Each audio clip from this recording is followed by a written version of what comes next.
Olá, pessoal, tudo bem? Sejam todos muito bem-vindos, muito bem-vindas a mais um episódio do Falando Bem Que Mal Tem, o seu podcast de comunicação corporativa.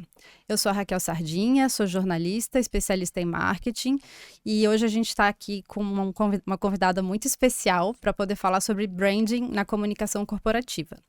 E para conversar com essa convidada, eu chamei também a Denise, que é designer. Denise, se apresenta para gente. Olá, pessoal. Eu sou Denise, sou designer da Vocali e é um prazer imenso estar aqui conversando com a Bia e com a Raquel nesse momento. Como a Denise já deu spoiler, a gente tem aqui com a gente hoje a Beatriz Guarese, ou Bia, para os íntimos. Fique à vontade. Os íntimos que são os assinantes da newsletter. Bia, se apresenta pra gente. Gente, tudo bem? Obrigada pelo convite. Eu sou especialista em branding, então eu trabalho com marcas direta ou indiretamente há mais de 10 anos.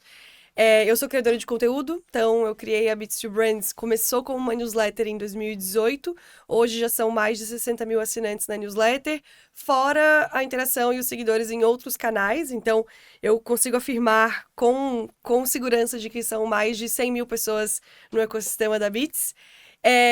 Que sou palestrante, então tenho exercitado também esse lado de me comunicar com as pessoas em pequenas salas ou em muito grandes salas. E é isso, e sou também fundadora da Beats to Brands, que é essa plataforma de curadoria, conteúdo, inspiração e educação sobre branding, mais sobre tendências, sobre comportamento. Eu falo que realmente eu tô construindo um lugar para as pessoas por trás das marcas. A Beats, por mais que ela seja de 2018, ela já traz a marca, o brand, no nome, né? Tu já tinha essa Sim. visão de tão avançada de branding, ou naquela época não era tão falado assim, né?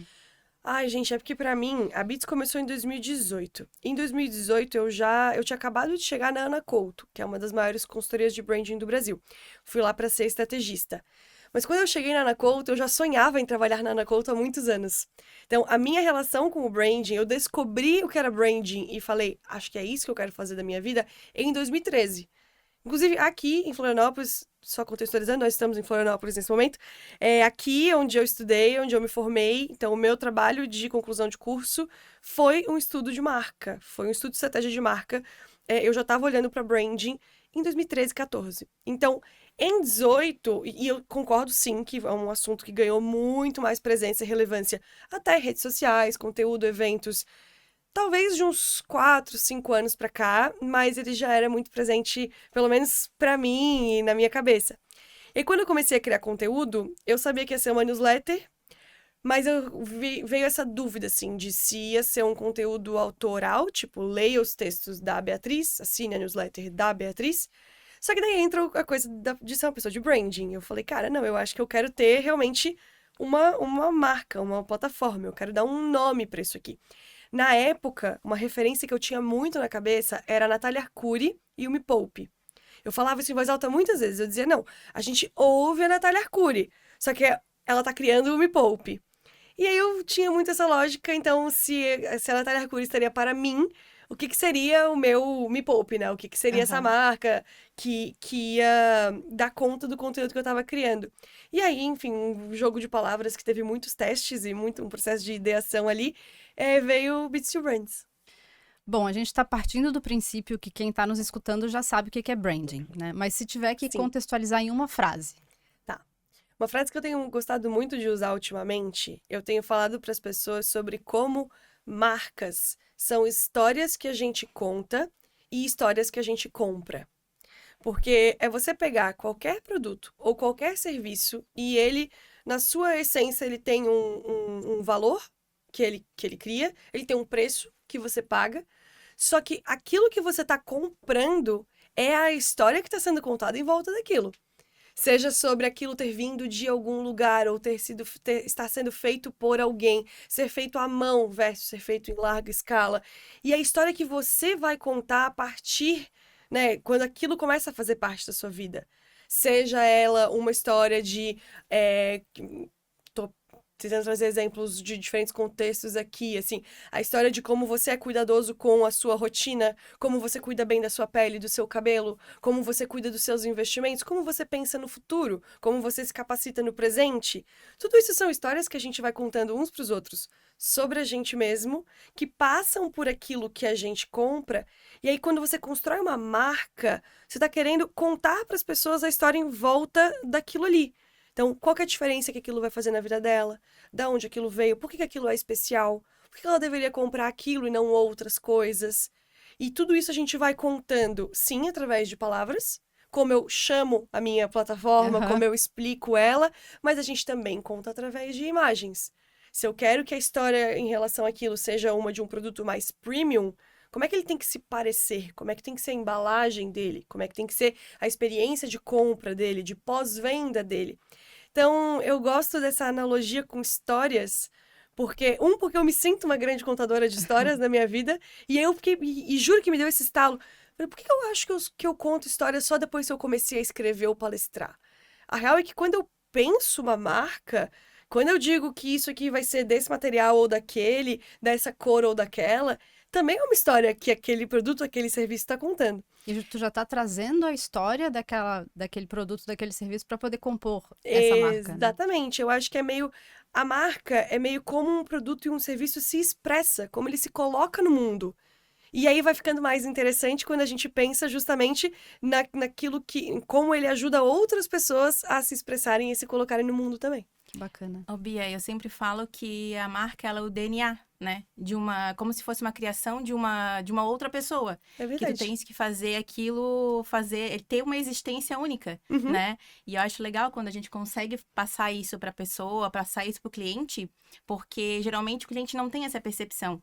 Ele acha que que ele vai criar um logo, que ele vai criar um símbolo, e aquilo ali tá resolvido. Mas que na realidade tu tem que criar Uhum. um contexto em torno daquilo pra que ele tenha Super. vida, né? Super. Vida própria, assim. Nossa, seria muito bom se fosse criar um logo, tá resolvido, né? Seria maravilhoso. Gente, que benção! Não, e isso é legal falar, assim, porque às vezes a gente acha realmente, eu vou fazer um projeto de branding, eu vou trazer uma consultoria de fora, eles vão redesenhar um negócio aqui pra mim, eles vão embora, eu vou ficar com esse desenho novo, botar ele na parede, botar ele como diz, no papel timbrado e vamos embora. Mas justamente você pensar em branding é você pensar, de novo, a história que você quer contar. Aí, quais são os atributos, quais são os valores, o que a pessoa tem que perceber em relação àquela marca e como garantir que aquilo está sendo contado em tudo que você faz o tempo todo. Por isso que, para mim, é menos sobre um projeto de branding e acabou, e eu vivi muito isso porque eu fui gerente de marca dentro de empresa, é como que o branding está presente em todos os projetos, todos os momentos, tudo que vai ser materializado, né, por aquela empresa.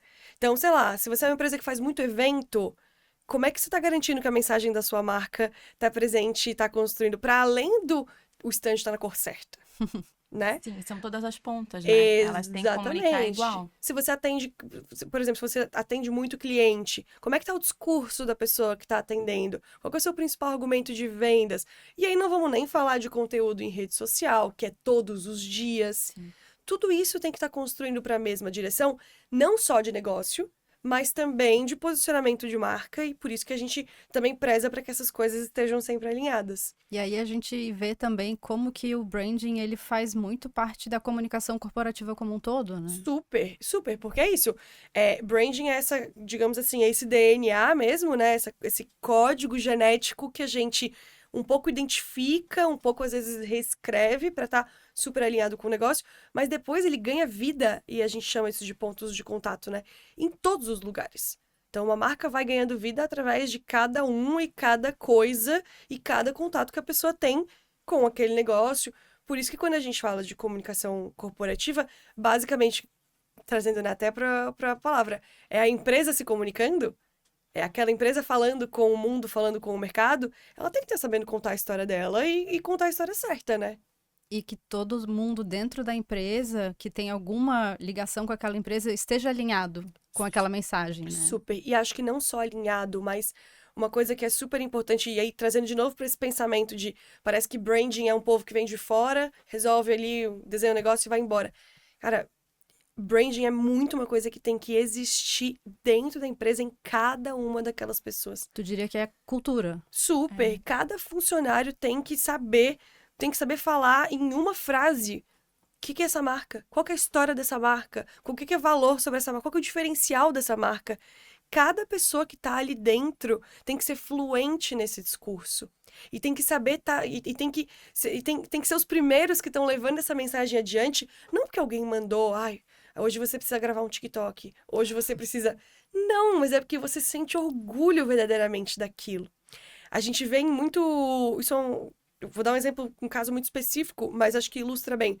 Quando uma empresa vai fazer, por exemplo, um rebranding, uma marca estava de um jeito, a gente decidiu que ela vai se atualizar ou ela vai mudar de alguma forma. O que a gente recomenda sempre é, você precisa mostrar essa mudança primeiro dentro de casa. Não existe a menor condição de um funcionário, um colaborador daquela marca, daquela empresa, ver que ela mudou pela imprensa.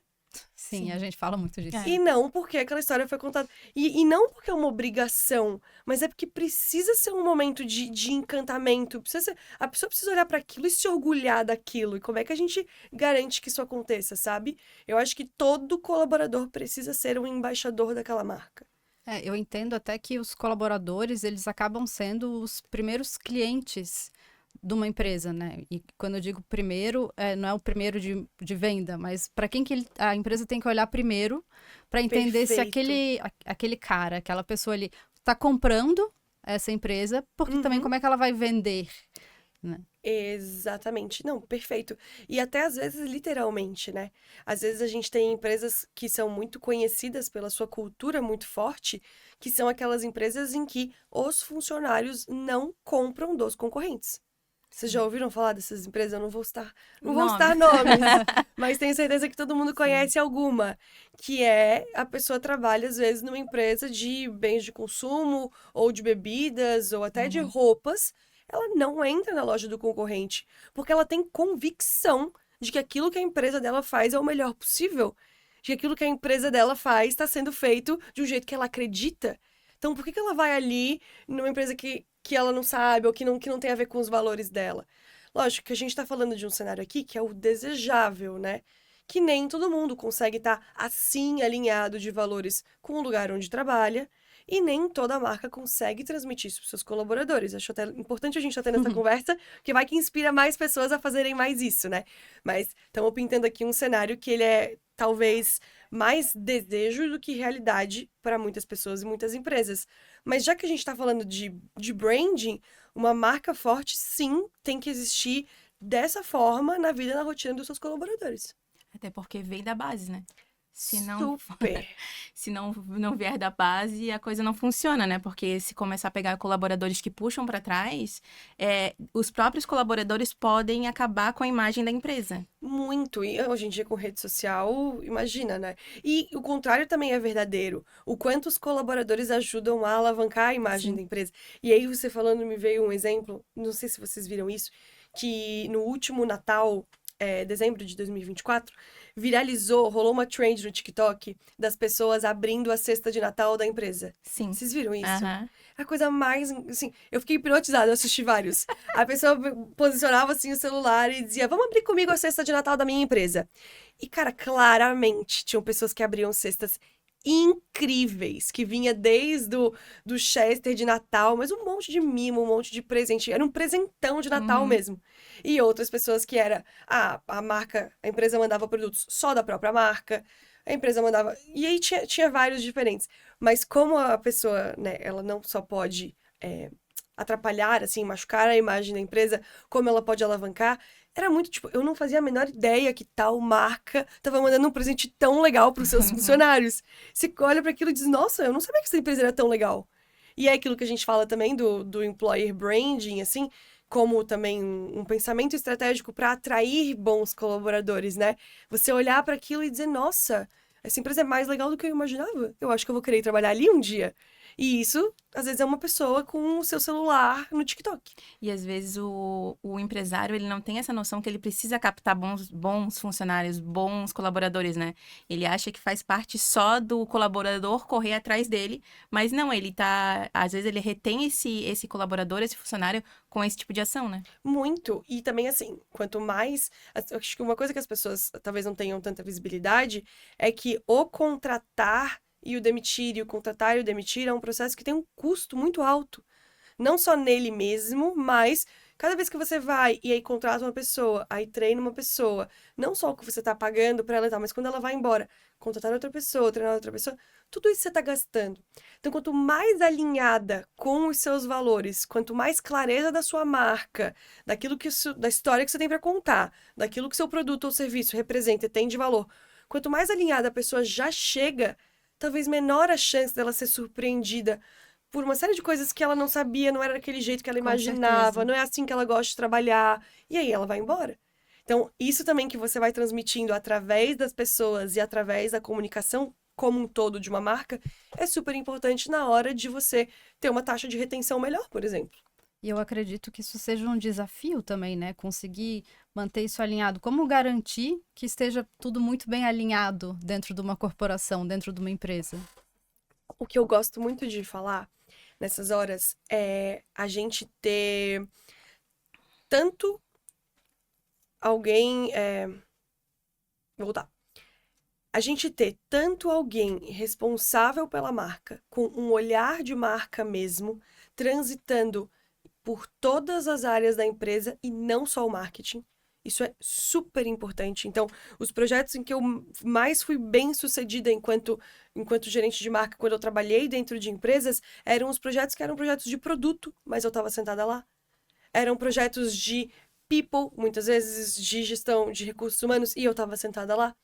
Eram projetos de negócio e eu estava sentada lá, porque é isso que a gente vai traduzindo, a gente vai ajudando esse novo produto, esse novo serviço, esse novo projeto a sair com uma cara muito mais atrativa para as pessoas e vai aprendendo também com o negócio para depois que comunicar de forma cada vez mais coerente. Então, como é que você tira o pensamento de branding, seja ele numa pessoa, numa área ou, né, espalhado pela empresa, mas como é que você coloca ele realmente em todas as áreas da empresa, isso é uma coisa.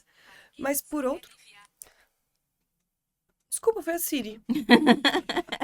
Por outro lado, também é importante que todo mundo dentro da empresa se sinta um pouco responsável por essa marca.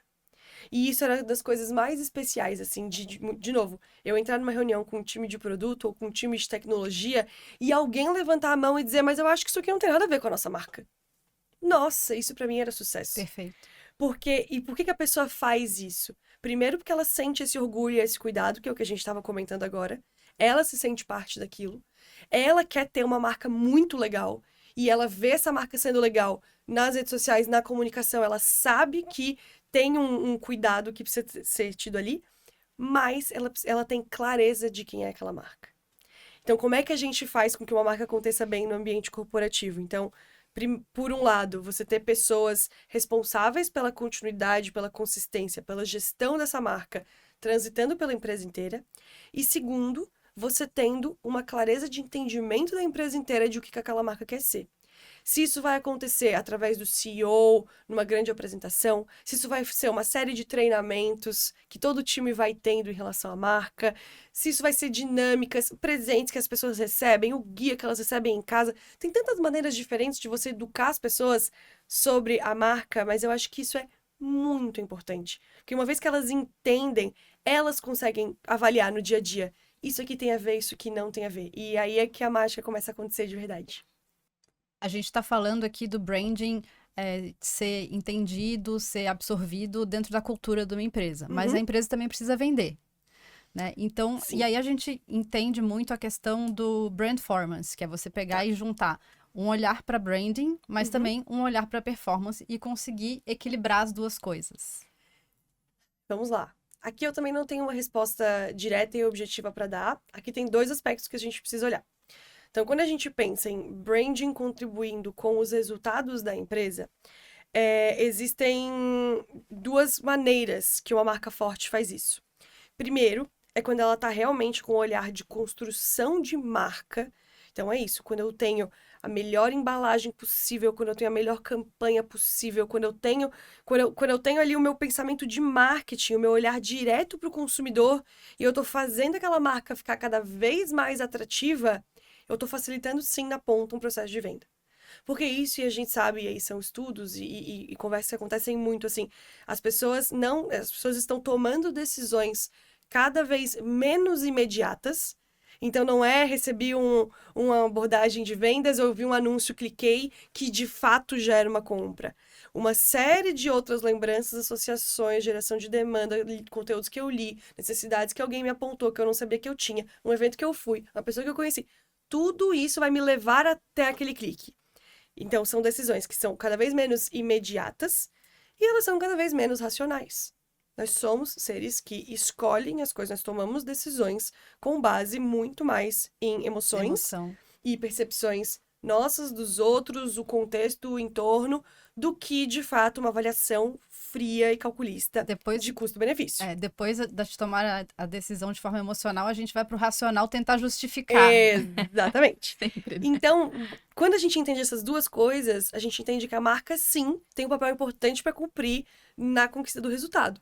Porque é a série de associações e lembranças que eu vou criando durante todo um processo de compra, venda, uma jornada de um cliente, para quando chegar no momento do clique, e essas associações emocionais, todo esse apelo às histórias que eu tô contando quando a pessoa vai lá e, de fato, ela faz aquela compra, ela faz aquela escolha. Isso é um lado da história. O outro lado da história muitas vezes a gente acha que tudo que não é isso não precisa de branding. Se eu tenho uma área de produtos, se eu tenho uma área de vendas, se eu tenho uma área de negócio, se eu tenho uma área de pré-vendas, enfim, geração de demanda, tudo isso aqui tá acontecendo e branding tá lá. Aí é que eu acho que é uma falsa... como é que eu vou dizer assim, uma separação que começou a ser feita, que eu nem sei por onde começou, mas que não faz sentido nenhum. Porque, de novo, quando você tem um vendedor, por exemplo, será que o discurso dele está alinhado com o valor da marca? Quando você tem, às vezes, uma peça de performance, quantas vezes eu tive essa conversa na minha carreira deixa eu ver como tá essa peça. Vamos ver como está o criativo dessa peça. Porque, sim, existe uma inteligência de segmentação, de uso dessas plataformas, de criação de audiência, da inteligência artificial que hoje em dia ajuda a gente a chegar na pessoa que a gente tem que chegar, que, de fato, como branding, eu não tenho.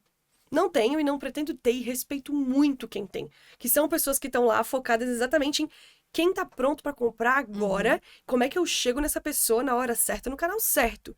Essa pessoa é muito importante. Agora, dizer que eu, com o meu conhecimento de marca, não tenho nada para contribuir com o trabalho dela... Cara, se essa pessoa tá gastando esforço, tempo, recurso para chegar até alguém, aquele lead, naquele momento da jornada, daquele jeito, como é que eu posso contribuir para que aquela mensagem esteja alinhada com o diferencial da marca? Para que a frase, a imagem, a foto, tudo aquilo que a pessoa tá vendo, de fato vai levar ela pro clique. Então, são duas maneiras. Então, eu, enquanto branding aqui, quando eu faço o que eu faço de melhor, com os meus recursos, dos meus canais, eu tô construindo um intangível, um imaginário em torno dessa marca, que vai sim contribuir para o resultado, talvez não de forma imediata, mas como um todo. Se é tudo feito bem alinhado, contribui para o resultado. Mas, por outro lado, quando eu sento junto, quando eu tô junto nas mesas de reunião e nas decisões, mesmo daquele momento mais... compre agora de todos, mas toma aqui um cupom de desconto de todos. Eu também estou contribuindo. Eu também tenho o que acrescentar ali naquela conversa. Seja um olhar de, enfim, atributo diferencial, seja um olhar de visual e verbal, que pode sim fazer com que o anúncio fique mais efetivo. E quando a gente não está falando nesse cara da conversão, da levantada de mão, o cara que está pronto para comprar, né? Como que a gente consegue medir esse investimento, esse esforço, o retorno do investimento no branding? Olha, você pode fazer essa pergunta para muitas pessoas diferentes e obter muitas respostas diferentes. Eu não vou ficar buscando resposta certa e nem a resposta de ninguém. Eu vou te falar realmente o que eu acho, tá? Eu acho que essa pergunta, como que a gente mede branding, feita assim, eu não tenho uma resposta específica. Eu não tenho o que eu te dizer. E eu fiz esse ponto uma vez no evento da RD, inclusive, que a gente tava falando de direção de lead, de marketing e tal. Fiz essa provocação, que é a mesma coisa que você chegar numa mesa e dizer pra pessoa assim, como é que você mede vendas? Perfeito. Aí a pessoa vai te dizer, é o dinheiro que entra no caixa. Não, mas peraí. Tá, a gente tem lá uma medida que é o número com a cifra do lado. Mas de onde veio aquela receita? Aquela receita, ela é de consumidores que são recorrentes? Ela é de novos consumidores? Será que eu quero mais consumidores recorrentes? Eu quero novos consumidores? Essas pessoas, elas estão comprando mais vezes e comprando menos? Elas estão comprando menos vezes e comprando mais? Então, assim, mesmo quando eu falo de vendas, que é a coisa mais metrificável do mundo, eu ainda tenho uma série de variáveis envolvidas a ponto de não jogar essa pergunta no ar. Claro, quais Como são se os ela fosse- objetivos, né? Então eu tô te fazendo essa provocação não para você, mas para todo mundo que já olhou para alguém e disse: "Como se mede branding?" Qual que é o nosso objetivo de negócio? O que a gente quer com essa marca? Como que para onde a gente quer crescer? E aí, de novo, como é que a marca vira parte desse objetivo como um todo? E aí a gente vai avaliando, beleza, a gente tem um objetivo, e aí, sei lá, gente, eu posso ser um negócio, eu vendo roupas e eu quero aumentar o ticket médio dos meus clientes, porque eu percebi que eu tenho clientes muito fiéis. Mais do que ficar brigando por novos consumidores, eu quero que essas pessoas que já estão aqui comprem mais. Então a gente já começa o quê? Tem um olhar de negócio, tem um objetivo mais específico. Se eu quero que as pessoas que estão aqui que as pessoas que estão aqui comprem mais, quais são as iniciativas que eu tenho à minha disposição? Ah, então tá bom. Então branding vai executar essa, performance vai executar essa, produto vai executar essa, vendas vai executar essa, e a gente vai acompanhando e contribuindo um com o resultado do outro. Se daí, dentro desse grande objetivo, dentro das tarefas, até dos OKRs, digamos assim, né? Das atividades elencadas para executar esse objetivo, o papel do branding era, por exemplo, a gente vai entender que as clientes, que já são clientes, adoram quando tem evento na loja. Então, branding vai ficar responsável por uma ativação de marca todo mês que tem que acontecer na loja física. Tô chutando aqui, vamos lá, uma loja de roupa fictícia. O time de brand é responsável por uma ativação de marca por mês na loja. Aí a gente começa a conversar. Time de branding, quanto de budget a gente tem? Ah, a gente tem 10 mil reais todo mês para fazer uma bela ativação de marca na nossa loja. Vai ter mês que eu vou gastar aqueles 10 mil reais em balões. X. Vai ter mês que eu vou gastar 5 daqueles 10, porque os outros 5 eu vou pegar um carrinho da, sei lá, The Coffee. Chute a sua cafeteria moderna favorita. Eu vou botar um carrinho de café, eu entro numa parceria com eles. Eles pagam os outros 5. Então eu gastei um pouco menos. Quantas eu atraí na primeira, quando eu gastei os meus 10k no negócio X? Quantas pessoas eu atraí na segunda, quando eu gastei 5k, mas trouxe uma outra marca para essa história? Se a partir disso eu gerei mais ou menos conversa nas redes sociais, ótimo. Quanto essas pessoas que estavam ali gastaram? A gente cumpriu o nosso objetivo delas aumentarem o seu ticket médio? Você entendeu? A volta que eu tive que dar para te dizer como o branding é capaz de gerar valor e como a gente é capaz, sim, de medir esse valor. Mas só se todo mundo está alinhado em objetivos compartilhados e tarefas que todo mundo tem clareza de quem que é qual. Porque senão... Essa é a parte mais difícil. E nem sempre é imediato o retorno, né? É uma construção Exato. que vai aos pouquinhos. Às vezes uma pessoa vai ir num evento, no primeiro evento, ela vai ir no segundo evento, aí no terceiro e no quarto ela não vai, mas lá na metade do ano, putz, ela vai num outro evento e ali ela vai comprar. E tudo bem também, mas de novo, a gente tá trabalhando dentro de um universo de um mesmo objetivo. O que eu acho, gente, de verdade, se a gente não consegue ter esse tipo de lógica, a gente acaba delegando para branding aquilo que é visibilidade. Sim. Não que visibilidade não seja importante, mas visibilidade não paga as contas. E aí a gente tem sempre uma área que às vezes tem profissionais muito criativos, muito capacitados, muito qualificados, tendo que defender o valor do seu trabalho com base em esse post teve 5 mil views. Esse conteúdo teve 1.000 likes. Essa campanha passou na TV e o Ibope nos disse que 1 milhão de pessoas assistiu ela. Só que é isso, se aquela campanha que passou na TV não está reforçando uma mensagem específica, essa mensagem específica não está alinhada diretamente ao objetivo do negócio, naquele mês, naquele quarter, naquele ano, e aí o objetivo do negócio, que é vender mais para um público X ou vender mais em um canal Y, não está sendo atingido, não adianta eu dizer que 1 milhão de pessoas viu. Ao mesmo tempo, se a gente está estourando de vender dentro daquele nosso objetivo, não dá só para a galera da atribuição, como a gente fala, do last mile ali, do last click, tá levando crédito por isso. Se tem toda uma comunicação também e toda uma construção de marca, mensagem, lembrança, significado, que também tá alinhada a esse objetivo. Por que eu não mereço um pouco desse crédito também? Que normalmente é a base que está trabalhando ali por trás do negócio que faz a sustentação, né? Que a maioria das pessoas não consegue enxergar isso, né? O que acontece na prática é muito isso, tá cada área trabalhando numa direção diferente. E delega-se pro branding, pro marketing, pra comunicação, as redes sociais. Sim. Quando muito Como se fosse o suficiente. um orçamento, Salvação, né? quando muito um orçamentozinho aqui para fazer uma ou outra campanha mais elaborada, mais out of home ou TV. E aí, de fato, se a gente tá aqui totalmente descolado do que tá acontecendo do restante, a gente tem esse canal, a gente vai fazer o melhor que a gente pode nele, mas é muito fácil alguém dizer, mas isso aqui não tá trazendo retorno direto pro negócio. Não, e o que a gente consegue enxergar muito, que às vezes o cliente não vê, é que a rede social não é o canal para ele, às vezes. Sim. Não, exatamente. Exatamente. Perfeito ponto. Porque eles insistem muito na rede social, mas às vezes não é aquela mídia que ele precisa. Não é uma comunicação direta com o consumidor final dele, né? Super. Ou às vezes assim, qual que é o papel daquela rede social? E tudo bem, porque às vezes, é bom ter um perfil no Instagram. É bom ter um perfil no Instagram, porque a pessoa talvez vai buscar. O Instagram virou uma ferramenta de busca, né? E aí você ter uma timeline que, de novo, conta a sua história, visualmente atrativa, review de produto, que aquilo fique claro para a pessoa.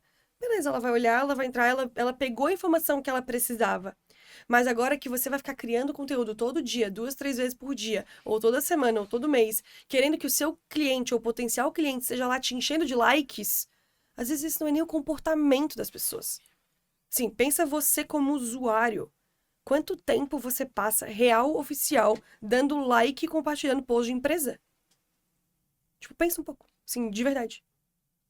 Cara, a gente não passa. Não. A gente não fica, porque hoje sei lá, eu sou formada em administração. Hoje é o dia do administrador. Aí vai ter lá 10, B2B acontece muito. Nossa. 10 empresas diferentes fazendo carrossel, post lá de feliz dia do administrador. Que não serve pra nada. Na boa, assim, com quantos desses você já interagiu? O que você tá criando enquanto empresa? Acho que tu vai interagir se tu é administradora, né? Senão, mas tu vai nem passar isso. meio segundo depois tu já esqueceu que tu Então, viu às vezes, aquela imagem. Eu sou administradora, mas eu não vou estar dando tipo de retorno no jeito que eu Exato, reajo que aquela exato, empresa espera na hora que ela cria. E aí fica todo mundo preso nesse loop de o algoritmo, isso aqui não dá resultado, isso aqui não sei o quê. Se o dia do administrador, estamos chutando aqui, é de alguma forma relevante para o nosso cliente, e a gente acha que pode ser um bom início de conversa com ele, e eu tô falando aqui de um produto B2B, tentando trazer muito pro prático, tá? Uma empresa B2B, que vende serviço ou que vende um produto super complexo que afeta diretamente os processos, a carreira de alguém. Se é dia do administrador, isso pode ser um bom gancho, um bom assunto com aquela pessoa, será que eu jogar aquilo numa rede social é a melhor forma de eu começar essa conversa com aquela pessoa? Será que às vezes não é um e-mail direto na caixa de entrada dela? Hoje em dia, um WhatsApp direto para ela? Uma mensagem que eu vou passar de várias outras formas. Ao invés de, hoje é dia do administrador, a gente fez um post. Que a gente mapeou os nossos potenciais clientes. Os nossos potenciais clientes são formados em administração. Sim. E aí? Enfim. E olhando para o empresário, né? O cara é um CEO ou um gestor aí, um C-level, que ele tem só a conta no Instagram. Tá. O site dele é de 2010. Tá bom. E ele tá escutando a gente. Tá. E ele dizendo, meu Deus, eu nem tenho esse negócio de branding na minha empresa. Eu tenho lá o cara do marketing. Uhum. E o cara do vendas. E os dois se brigam todos os meses. Pronto. Como que esse cara pode pensar em começar a trabalhar conceitos de branding na empresa dele? Primeira coisa, ele tem que começar do cliente dele. Então, ele tem que partir dessas pessoas que já compraram ele, que já estão ali usando o produto ou o serviço dele. Não precisa ser uma pesquisa, o Ibope, um instituto de pesquisa. Se você tem um universo de 5 clientes que topariam responder 5 perguntas, pega essas 5 pessoas, marca uma ligaçãozinha com elas, paga um café, faz o que você tem que fazer. e senta para conversar com elas sobre o valor que elas percebem naquilo que você está vendendo. Para mim, essa é a primeira coisa. Não dá para você criar aquilo da sua cabeça, senão vai ficar extremamente autorreferente. Então, mapeia no melhor que você puder mapear. Quem são aquelas pessoas? Qual que é o valor que elas percebem no seu produto ou no seu serviço? Faça boas perguntas, faça mais perguntas, tenta entender mesmo. Tenta entender quais são os seus diferenciais, o que você faz que os outros não fazem. Por que aquela pessoa tá ali? O que levaria ela a trocar? Tudo isso você vai entender que vai ter coisas que são particulares de cada cliente, vai ter coisas que estão em comum. Dessas coisas que estão em comum entre os seus clientes, aí você vai agora, olhou para os seus clientes, agora olha para dentro, olha para o seu negócio. O que você é muito bom em fazer de fato? O que é realmente aquilo que você faz com maior agilidade, ou com maior inteligência, ou, enfim, com maior destaque? Essas coisas estão dando match? Se sim, ótimo. Se não, vamos pensar aqui como é que a gente pode aproximá-las. Mas vamos entender que essas coisas dão match. Aqui eu já entendi qual que é o principal diferencial, qual que é o ponto de partida da minha estratégia de marca. Porque se eu tenho um valor que os meus clientes percebem e que eu consigo oferecer internamente, eu preciso que esse valor fique absurdamente claro para o máximo de potenciais clientes possível, para o máximo do mercado. E aí eu vou pegar esse valor e eu vou olhar, tentar fazer o melhor de uma avaliação. Se hoje o valor que eu cobro, né, de fato o custo-benefício, está coerente com isso, e se ele está transparecendo naquilo que eu estou comunicando visualmente, verbalmente, nos canais onde eu estou. Mas eu acho que é a partir disso, e é essa clareza quase em uma frase, sabe? O que eu sou, o que eu faço muito bem e quem precisa muito disso. Aqui eu tô simplificando muito, tá? Isso aqui seria meses de pesquisa e seria uma baita metodologia, mas você me perguntou por onde alguém começa. Então, de verdade, se alguém quiser pegar agora, fazer isso, em uma semana tá feito, me manda uma mensagem depois, que se ficou confuso a gente conversa. Mas é isso, assim, agora como é que a gente traduz esse valor naquilo que a gente está comunicando? Que pode ser um feed de rede social, mas pode ser sim o jeito que o vendedor está fazendo uma abordagem. E aí, bota o cara de vendas e do marketing para conversar juntos. Então, tá, Bia, quero agradecer muito a tua participação aqui com a gente. Acho que foi uma masterclass, mas realmente a gente precisaria de um semestre para poder aprender muito. Gente. Um semestre, assim, de inicial, né? Iniciante, para começar a aprender sobre branding. Como que as pessoas que estão te escutando conseguem te encontrar?